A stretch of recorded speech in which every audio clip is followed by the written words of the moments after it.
want a chance at it. So Saul says, all right. Let me put my armor on you so you'll be protected. And he put on his breastplate and gave him a big shield and a helmet of brass. And he gave him a sword. And David stood there in all awkwardness, almost ready to fall over because he wasn't strong enough to deal with what Saul had given him. The Bible lets us know that David says, hold on, wait a minute, I can't do this. I haven't tested these. I have never used these. They won't work for me. Take it off.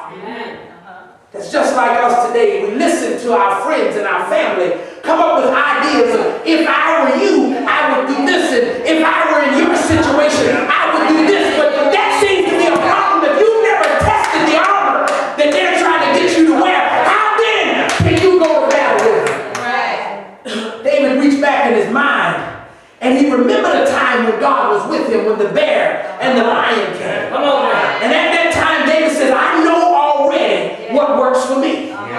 So as he leaves Saul, he operates in a way that most of us won't operate. Stay in your lane is what I say to you today. You got to notice that David went the path that he always went. The text lets us know that he went down to the brook.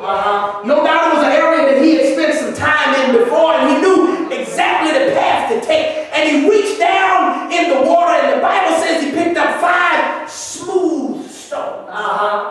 And I said, well, there's nothing never written in the text that we shouldn't talk about, so why did he pick up 5 smooth stones? I began to think about the stones. He put them in his bag, and they were stacked neatly so that they wouldn't move around. But they had laid there year after year after year after year after year. They had been in position. They didn't move. They didn't just show up that day when David got there.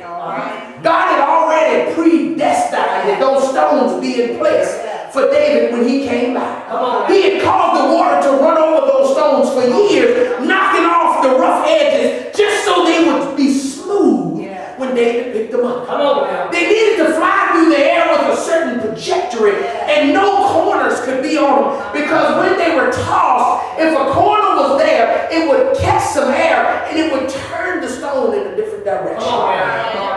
So David picked up 5 smooth stones going after one giant. I said, hold on, wait a minute. There's got to be a problem here, because I know the type of God that we serve won't allow for mistakes. When he killed the lion and he killed the bear, not once did he pull out a second stone to perform the miracle. So why does he need 5 stones to go after one giant? Well, some theologians said that's just in case he misses. Well, the type of God that I serve never misses.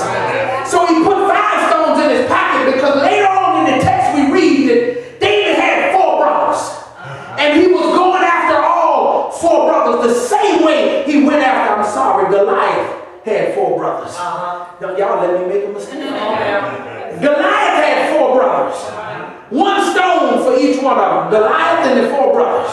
And David made it purposed in his heart that if we're going to fix the problem, we're not going to just put a Band-Aid on it. We're going to fix it permanently. So this day I'm going to fix the first one, and I'm going to put the other 4 on flight so that they know I'm coming after them.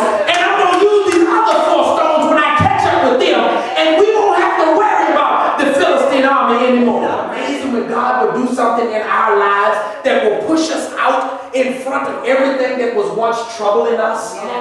That's what we need to recognize about our giants. We must let them go so that we can focus on who you are. He knows that you're not average. That's why he continues to attack you so very much, because he knows that you've been called. He knows that God wants to use you. So if he can slow you down just enough to make you quit, that's his goal accomplished. But as Goliath ran, he tilted his head back. And he created a small space right between his helmet and the rest of his shield. And as David let it go, the Bible lets us know at this point, the stone flew, sunk into Goliath's forehead, and he fell upon his face on the earth. He was, at this point, disabled. But David didn't stop. You know how most of us do after we experience a little bit of victory. We don't take into consideration that we really need to destroy this thing from operating operating in our life again. We don't take into consideration that we don't just need to let it fall down. We need to kill it. We need to destroy the very thing that's causing us to have issues. What am I talking about? You can't let the enemy stay in position. He'll play dead. He'll let you think everything has gone wrong. And once you turn your back on him, that's when he gets up. That's when he gets stronger. That's when he gets ready to attack you again. But David took his sword. Now I begin to think about this. He couldn't handle Saul's strength. He couldn't handle the armor that Saul gave him, but yet and still he could handle something that was heavier and greater than he was. He grabbed Goliath's sword, cut off his head, and stood on top of him, holding it in his hand. He didn't leave it there.